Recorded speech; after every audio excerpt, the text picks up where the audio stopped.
I'm next for the business news with Kate Moody. Good to see you, Kate. Hello. There are growing signs of the impact of the coronavirus outbreak on the global economy. The oil industry, the latest to take the hit. Yeah, absolutely. We've seen prices drop around 15% in the last few weeks. US WTI actually dropped below $50 per barrel on Monday. Now, oil prices are rebounding this Tuesday because major producers are poised to once again slow down their pumps.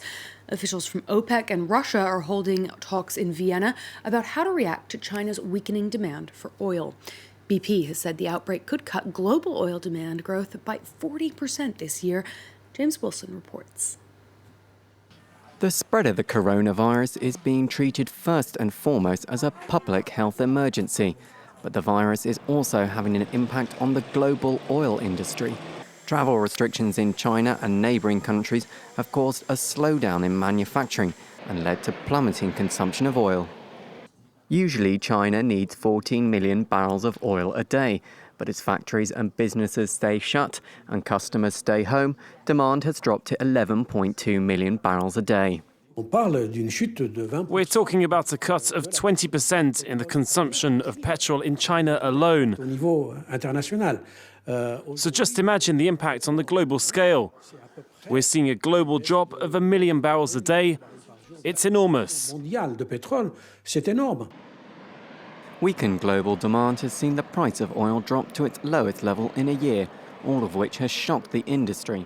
Oil companies have already reduced production in recent months, and now officials from OPEC and their ally Russia are meeting this week to consider whether to further slash production by between 500,000 and 1 million barrels a day.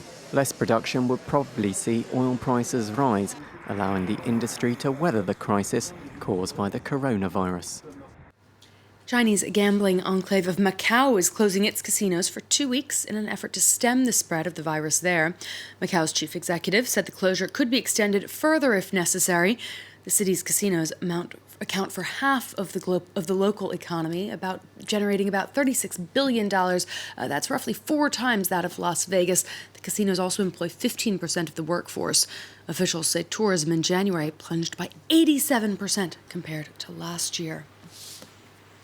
Meanwhile, Korean carmaker Hyundai is suspending production in its 7 domestic factories because of a lack of parts connected to the outbreak.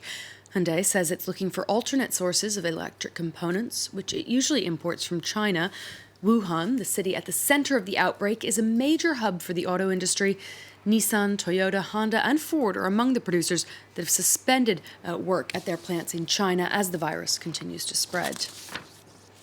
Let's check in on the day's trading action. Now, Wall Street's trending sharply higher. The Dow Jones shooting up about 500 points, around 1.7% this hour. The Nasdaq is up well over 2%. It's being boosted by the likes of Apple, whose shares are up 3%. Chip makers Nvidia and Micron up about 2.5% each. The major European indices jumped as well. We saw gains of between 1.5 and 1.8%.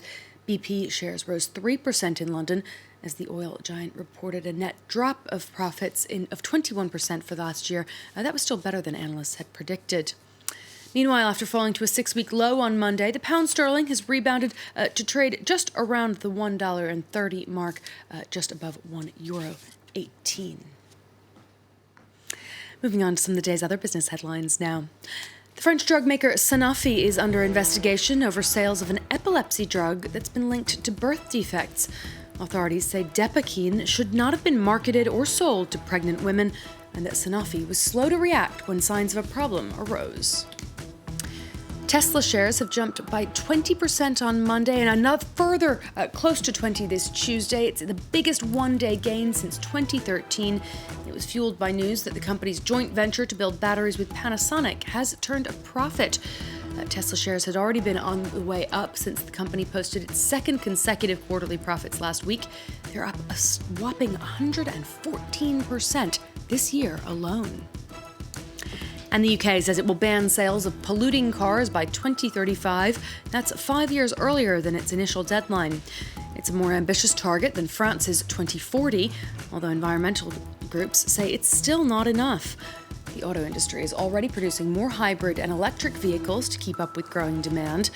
The announcement was timed to coincide with the run-up to the COP26 climate summit, which will be held in Glasgow in November. And Delana, a lot of controversy already ahead of that summit because Boris Johnson got rid of the woman who he had appointed to run that COP26 climate summit just a few weeks ago. She's now been very outspoken in her criticism of him, so it's going to be an interesting one to play out. Interesting one indeed. Thank you very much for that, Kate. Kate Moody there with today's business news.